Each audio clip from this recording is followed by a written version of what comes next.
Oke, assalamualaikum warahmatullahi wabarakatuh. Kembali lagi di channel Dewa 71.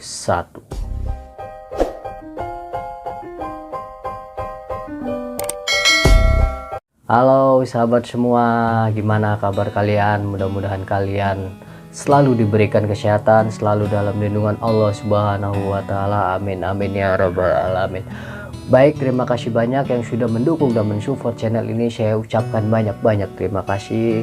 Dan yang baru mampir ke channel ini, jangan lupa di subscribe dan jangan lupa ditekan tombol loncengnya tentunya. Oke, di video kali ini saya akan membahas video dari channelnya Pesona Malaysia ya, yang berjudul hal yang sangat jarang terjadi di jalan raya Malaysia, tapi di Indonesia itu hal biasa. Nah, oke, jangan berlama-lama, kita tonton saja videonya seperti apa. Let's go. Oke guys, ini videonya, jangan lupa di subscribe channelnya Pesona Malaysia. Dan Waalaikumsalam Ada warahmatullahi beberapa perbedaan wabarakatuh. jalan raya di Malaysia dan di Indonesia, di mana perbedaan-perbedaan itu bisa membuat seseorang terkejut atau mengalami culture shock. Saya akan memberitahu kepada Anda beberapa perbedaan antara jalan raya di Indonesia dan jalan raya di Malaysia. Ada pemandangan yang cukup berbeda di jalan raya Indonesia yang tidak bisa Anda lihat di jalan raya Malaysia. Baik, untuk Anda orang Malaysia, di jalan raya Indonesia ada yang namanya ojek. Ojek ini merupakan kendaraan motosikal. Nah, ternyata di Malaysia itu tidak ada yang namanya ojek. Saya tidak tahu apakah dulu-dulu ada di Malaysia ini ojek, yaitu kendaraan ternyata motosikal di Malaysia yang nggak ada difungsikan ojek ya? sebagai Memang alat betul. transportasi. Kalau di Indonesia, ojek ini masih banyak. Walaupun kebanyakannya orang Indonesia memiliki motosikal, namun masih banyak rakyat Indonesia yang menggunakan transportasi ojek. Ojek di Indonesia ini ada dua jenis, yaitu ojek konvensional dan ojek online. Kalau ojek konvensional, biasalah dia tunggu penumpang, serupa taksi konvensional lah. Jadi di situ ada sebuah kawasan yang disebut dengan pangkalan ojek. Ini untuk ojek jenis konvensional. Kemudian jenis yang kedua adalah ojek online. Jadi ojek online ini tak payah duduk dekat situ tunggu penumpang, tak payah. Dia macam serupa Grab, yaitu mengandalkan aplikasi di smartphone. Rakyat Malaysia dan rakyat Indonesia itu pun sama-sama memiliki motosikal sendiri. Namun saya tidak tahu pasti mengapa di Malaysia ini tidak ada ojek. Untuk Anda orang Malaysia, sila Anda komen mengapa di Malaysia tidak ada ojek seperti di Indonesia. Mungkin untuk Anda yang tidak terbiasa dengan naik ojek, mungkin akan merasa tidak nyaman atau tidak selesa. Terutama Anda kaum wanita, ialah tukang ojek itu adalah laki-laki. Lepas itu Anda seorang wanita dan tidak mengenali si tukang ojek ini. Lantas Anda naik motosikal bersama si tukang ojek itu.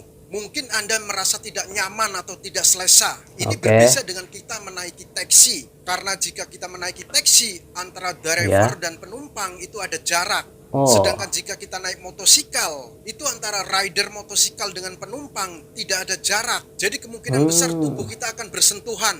Mungkin ini yang akan menyebabkan tidak nyaman atau tidak selesa untuk kaum wanita. Namun di Indonesia, penumpang wanita juga banyak. Dan rider wanita juga banyak. Sepertinya masyarakat Indonesia tidak mempersoalkan hal-hal yang seperti itu. Ya memang kadang-kadang badan kita bersentuhan. Tapi ya mau macam mana lagi? Menghindari sentuhan ketika naik motosikal itu memang susah. Betul tak? Namun Anda orang Malaysia jangan risau ketika melancong ke negara Indonesia. Jika Anda seorang wanita, Anda bisa mencari tukang ojek yang wanita juga. Karena di Indonesia tukang ojek itu ada wanita dan laki-laki, bukan hanya laki-laki saja.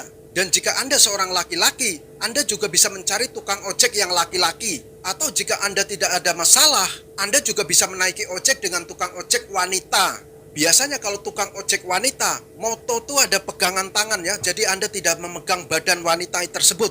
Ada pegangan khusus di moto itu. Jadi Anda jangan membayangkan ketika naik ojek di Indonesia itu seperti anak muda yang tengah mabuk asmara peluk-pelukan. Bukan seperti itu. Benar ini benar. Nah itu tadi hal pertama yang tidak ada di jalan raya Malaysia. Namun sangat banyak di jalan raya Indonesia. Tentunya hal itu bisa membuat culture shock orang Malaysia ketika melihat jalan raya di Indonesia. Oke, hal berikutnya yang tidak ada di jalan raya Malaysia namun banyak di negara Indonesia adalah ternyata jalan raya di Malaysia ini sangat sedikit sekali yang memotong jalan kereta api. Ini bukan berarti tidak ada jalan raya di Malaysia yang memotong jalan kereta api. Bukan seperti itu. Di Malaysia juga ada jalan raya yang memotong jalan kereta api, namun jumlahnya sedikit. Kalau di Indonesia, terutama di Pulau Jawa, itu banyak sekali jalan raya yang memotong jalan kereta api atau memotong laluan kereta api. Jadi ketika Ngeri-ngeri kereta sedap api ini kalau di lalu Indonesia atau itu, lewat, ya. maka kendaraan yang berada di jalan raya yang memotong jalur kereta api ini akan diberhentikan untuk memberi laluan kepada kereta api tersebut. Jadi di tempat itu sudah standby petugas yang mengatur lalu lintas di jalan raya yang memotong jalur kereta api. Di Indonesia, jalan raya yang memotong laluan kereta api itu kadang-kadang ada petugas dan kadang-kadang tidak ada petugas yang berjaga. Nah, jika jalan raya yang memotong jalur kereta api tidak ada petugas yang berjaga, maka kita sebagai pengguna jalan harus berhati-hati ketika akan melewati jalan itu.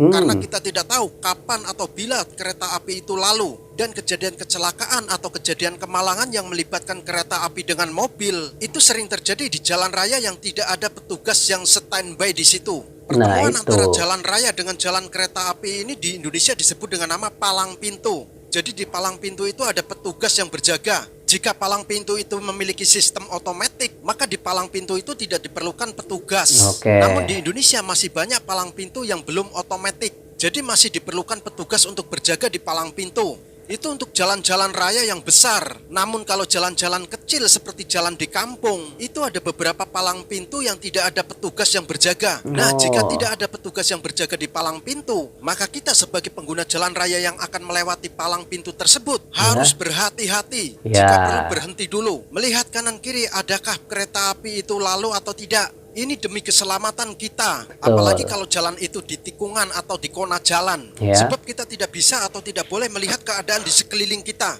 Kita tidak tahu di depan apakah ada kereta api atau tidak, karena kita berada di kona jalan. Dan jalan itu kanan kiri banyak pokok-pokok. Jadi pandangan mata kita terhad atau terbatas. Nah, dalam keadaan jalan seperti itulah banyak kemalangan atau banyak kecelakaan yang melibatkan kereta api dengan mobil. Ternyata di Malaysia ini memang sangat jarang sekali ada jalan raya yang memotong jalan kereta api. Yang saya bicarakan ini adalah di Semenanjung, Malaysia. Sedangkan di Sabah dan Sarawak saya belum pernah pergi ke sana. Jadi saya tidak tahu kondisi jalan raya yang ada di Sabah dan Sarawak. Mungkin di Sabah dan Sarawak banyak jalan raya yang memotong jalan kereta api. Untuk Anda orang Sabah dan Sarawak yang melihat video ini, sila Anda komen. Apakah di tempat Anda banyak jalan raya yang memotong jalan kereta api seperti di Indonesia? Kalau di Pulau Pinang itu memang tidak ada kereta api. Saya tinggal di Pulau Pinang bagian pulau. Di bagian pulau itu tidak ada kereta api dan tidak ada jalan tol. Maksudnya tidak ada jalan yang berbayar. Ada lebuh raya tapi itu bukan tol.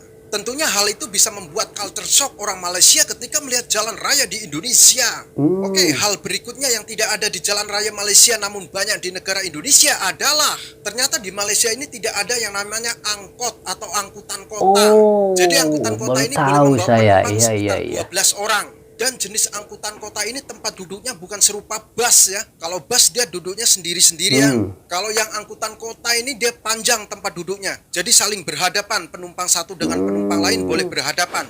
Nah, selama saya tinggal di negara Malaysia, saya tidak pernah melihat adanya angkot seperti di Indonesia. Untuk Anda orang Malaysia, sila Anda komen. Apakah dulu-dulu di negara Malaysia ada angkot seperti di Indonesia?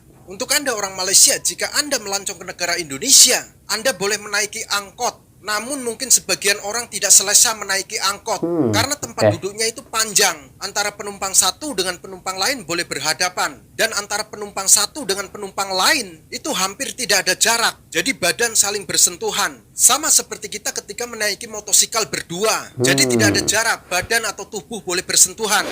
Angkot di Indonesia itu hanya melayani penumpang di dalam kota atau di dalam bandar saja. Dia tidak akan keluar kota atau keluar bandar. Hampir di seluruh kawasan Indonesia ada yang namanya angkot. Nah, itu tadi dua hal atau dua perkara yang tidak ada di jalan raya Malaysia, namun banyak di jalan raya Indonesia. Oke, jadi perbedaannya seperti itu ya antara jalan raya Indonesia dengan jalan raya Malaysia ya. Jadi sangat-sangat berbeda sekali. Oke, terima kasih banyak yang sudah menonton. Jangan lupa di subscribe channel ini. Saya ucapkan banyak-banyak terima kasih. Assalamualaikum warahmatullahi wabarakatuh.